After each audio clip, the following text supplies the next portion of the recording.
আমার মতে বাংলাদেশে যত ধরনের খেলাধুলা আছে সব ধরনেরই খেলাধুলা বন্ধ করে দেওয়ার দরকার। ক্রিকেট বলেন, ফুটবল বলেন, এর বাহিরেও যত ধরনের খেলা আছে সবগুলোই একেবারে বন্ধ করে দেওয়ার দরকার। কারণটা কি, তাদের কাছ থেকে আমরা কখনো কিছু পাই না, বরঞ্চ বাংলাদেশের সাধারণ জনগণরাই তাদেরকে সারা জীবন দিয়ে আসছে, কিন্তু বিনিময়ে তাদের কাছ থেকে সাধারণ জনগণ কি পাইছে? বাংলাদেশের জনগণ তাদের কাছ থেকে কিছু পায় নাই, বরঞ্চ বাংলাদেশের সাধারণ মানুষের টাকা, ট্যাক্সের বিনিময়ে, তাদের টাকার বিনিময়ে বাংলাদেশের প্লেয়াররা বিভিন্ন জায়গায় খেলতেছে। কিন্তু সেই আমাদের দিন শেষে যে বাংলাদেশের সাধারণ জনগণরাই আছে তাদেরই স্বপ্ন আকাঙ্ক্ষা তারা ভেঙে চুরমার করে দিচ্ছে। আমি আমার ব্যক্তিগত মত থেকে বলতেছি, বাংলাদেশে সব ধরনের খেলাধুলা বন্ধ করে দেওয়ার দরকার। তবে দর্শক বন্ধু, আপনারা আপনাদের মতামত অবশ্যই জানাবেন, কারণ আপনারা দেখছেন দুদিন আগের একটি ঘটনা, আর্জেন্টিনার থেকে জুনিয়র একটি ফুটবল টিম বাংলাদেশে যে মাঠে চলাকালীন যে একটি খেলা বাংলাদেশ প্লেয়ারদের সাথে, বাংলাদেশের প্লেয়াররা তাদের সাথে এটি কী ধরনের ব্যবহার করলো। এটা মোটেও ভালো কিছু করেনি বাংলাদেশ প্লেয়াররা। আর্জেন্টিনার মতো একটি দল আমাদের দেশে তারা আসছে খেলার জন্য, এটাই তো আমাদের জন্য অনেক কিছু, কিন্তু দিন শেষে আমরা কি করলাম? তাদেরকে লাথি মারলাম।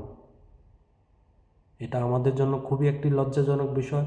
আর যে 3 নাম্বার প্লেয়ারটা আর্জেন্টিনার একটি প্লেয়ারের গায়ে হাত তুলছে, তাকে ফুটবল থেকে এবং কি বাংলাদেশের যত ধরনের খেলাধুলার সংগঠন আছে সব ধরনের সংগঠন থেকে তাকে বাদ দেওয়া হোক, এবং কি তাকে আইনের আওতায় এনে তাকে একটি দৃষ্টান্তমূলক একটি শাস্তি দেওয়া হোক, পরবর্তী যাতে এরকম ধরনের কাজ সে না করতে পারে। অবশ্যই আমার কথাগুলো আপনাদের কাছে খারাপ লাগতে পারে, তবে আপনারা আপনার মতামত অবশ্যই কমেন্ট করে জানাবেন। কারণ আপনি আপনার ব্যক্তিগত মন থেকে একটি কথা বলুন যে আমরা বাংলাদেশ যত ধরনের প্লেয়ার আছে তাদের কাছ থেকে আমরা কি পাইছি? কিছুই পাইনি, বরঞ্চ আমরা তাদেরকে সারা জীবন দিয়ে এসেছি। আমাদের টাকায় তারা ঘর বাড়ি, মেয়ে, পরিবার নিয়ে তারা বিদেশ ভ্রমণ করে, তাদের বাচ্চা কাচ্চা বাইরের দেশে লেখাপড়া করায়। কাদের টাকা? আমাদের টাকা, আপনার টাকা। কিন্তু তাদের কাছ থেকে আমরা বিনিময়ে কী পাইছি? অতএব আমার মতে বাংলাদেশ থেকে সব ধরনের খেলাধুলা একদম বন্ধ করে দেওয়ার দরকার। আর যাতে বাংলাদেশে এরকম কোনো বোর্ডই না থাকে, সোজা এক কথা। কারণ দিন শেষে আমরাই কষ্ট পাই, আমাদের টাকা যায়, লাভটা কি? কোনো লাভ আছে? আমাদের দেশে মান সম্মানও যায়।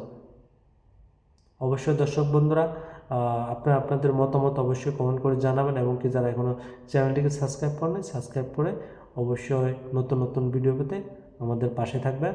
তো সবাই ভালো থাকবেন, এবং কি অবশ্যই আপনাদের মতামত কমেন্ট বক্সে জানাবেন। সবাই ভালো থাকবেন। আসসালামু আলাইকুম ওয়া রাহমাতুল্লাহ।